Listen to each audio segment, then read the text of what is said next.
काफी लंबे समय के बाद हो रही है आपसे मुलाकात। जैसा कि आप सब जानते ही हैं कि मैं पेशे से एक्टर हूं, तो कई बार शूटिंग्स में फंस जाता हूं और आपके लिए वीडियोस नहीं ला पाता हूं।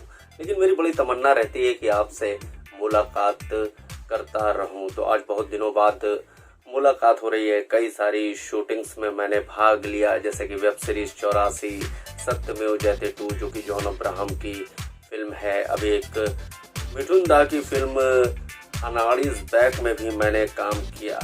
तो मैंने कई सारी चीजें वहां पर देखी कि किस तरीके से इमोशनल सीन किए जाते हैं, कैसे एक्टर्स इमोशनल सीन को निभाते हैं। हम अक्सर जब प्लेस करते हैं, थिएटर प्लेस करते हैं, तो चूंकि उसमें डेली रिहर्सल होती है, तो रिहर्सल करते करते करते करते हम उस कैरेक्टर में घुसते चले जाते हैं और जब फाइनली परफॉर्मेंस होती है तो हम इमोशनल सीन को बहुत अच्छे से निभा पाते हैं। लेकिन फिल्मों में जो सीन होते हैं वो कट टू कट होते हैं, तो कई बार हमें रोने में बड़ी परेशानी होती है या हम इमोशनल सीन ठीक से नहीं कर पाते हैं, हमारे अंदर से वो चीज नहीं आती है। तो क्या है तरीका, आज हम जानेंगे इसी के बारे में कि किस तरीके से एक्टर्स करते हैं इमोशनल सीन।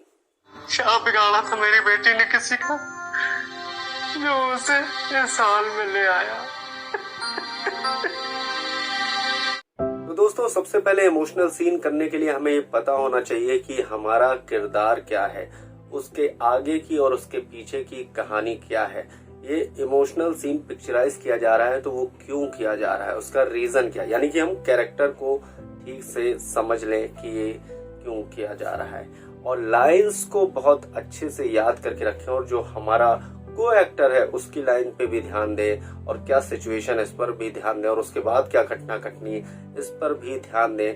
तो हम धीरे धीरे करके इमोशनल वे की तरफ बढ़ते चले जाते हैं। उसके बाद भी कई बार ऐसा होता है कि फिल्म में रीटेक्स होते हैं और रीटेक्स होने के कारण एक बार तो हम इमोशनल होकर रो सकते हैं, लेकिन उसके बाद बड़ा मुश्किल हो जाता है। लेकिन बहुत सारे एक्टर्स ऐसे हैं जिनके पास ऐसी टेक्निक्स है जिससे वो बार बार रो देते हैं। बहुत सारी एक्ट्रेस भी ऐसी हैं जो ग्लिसरीन का इस्तेमाल नहीं करती है।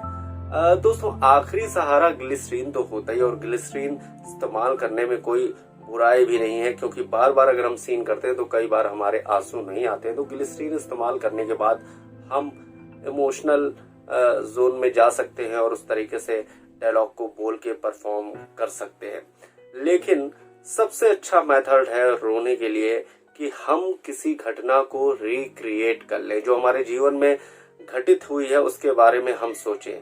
दोस्तों, जैसे कि मान लीजिए कि हमारे किसी खास दोस्त की डेथ हो गई हो, उसके बारे में हम सोच ले, या हमारे घर में ऐसी कोई घटना हुई हो, हमारे आसपास कोई ऐसी घटना हुई हो जिसने हमें जीवन में हिला के रखा हो। जब हम इमेजिनेशन में जाते हैं तो हमारे आंसू आ जाते हैं। हो सकता है कि आपको यही सीन मिला हो कि दोस्त की डेथ हो गई है और अचानक आपके पास खबर आई है, तो आप जब तक उसको विजुअलाइज नहीं करेंगे आपके आंसू आएंगे ही नहीं। तो जब हम रिक्रिएट करते हैं, यानी कि हम उस जोन में जाके पहले से सोचते हैं, तो हमें रोना आ जाता है।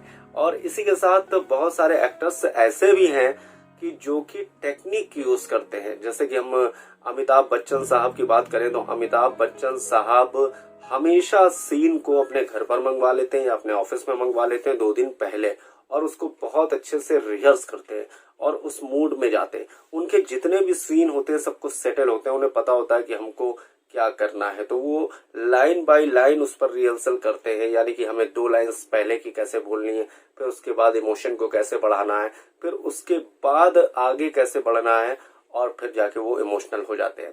शाहरुख खान साहब की बात करें तो शाहरुख खान साहब, ये जो हमारी आंखें होती हैं दोनों, इसके बीच में 2 पॉइंट्स होते हैं नाक के ऊपर। बिल्कुल अगर आप देखेंगे तो यहाँ पे आई जहाँ पे जुड़ी हुई होती है वहां पे 2 पॉइंट्स होते हैं। तो शाहरुख खान थोड़ी देर के लिए सर को नीचा करके बैठ जाते हैं और उसको दबाते रहते हैं। दबाते रहने से उनकी आंखों में पानी आ जाता है और उसे वो होल्ड करके रखते हैं और फिर डायरेक्टर से बोलते हैं कि वो सीन कर ले।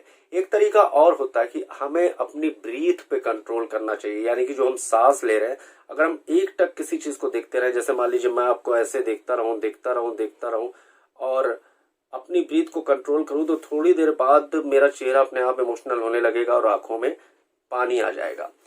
बहुत सारे लोग ग्लिसरीन का सहारा लेते हैं, लेकिन वो अपने डायलॉग को इस तरीके से परफॉर्म करते हैं कि आपको लगेगा कि वो रियल में रो रहे हैं। जैसे काजोल ज्यादातर ग्लिसरीन का इस्तेमाल करती हैं और वो मेथड के हिसाब से एक्टिंग करती हैं, लेकिन वहीं पर रानी मुखर्जी जी स्पॉन्टेनियस रो देती हैं। उनके लिए रोना बहुत ही ज्यादा आसान। वैसे भी अगर देखा जाए तो फीमेल रोने की एक्टिंग बहुत जल्दी कर लेती है और फीमेल इस चीज को अडॉप्ट कर लेती है, लेकिन जो मेल एक्टर्स होते हैं उनको रोना देर में आता है। कई बार हम रियल जिंदगी में भी अगर किसी की डेथ हो जाती है तो हमारे इमोशन इतने कंट्रोल होते हैं कि हम रो नहीं पाते हैं। तो ये इस तरीके से एक्टर्स रोते हैं और उसके बाद ग्लिसरीन तो सहारा ही है रोने के लिए कि आप अगर सीन परफॉर्म कर रहे हैं तो रो देंगे, लेकिन किरदार का समझना बहुत जरूरी है। अगर आपने किरदार को बहुत अच्छे से समझ लिया है तो रोना आपको आ ही जाएगा। और सिर्फ रोना ही नहीं,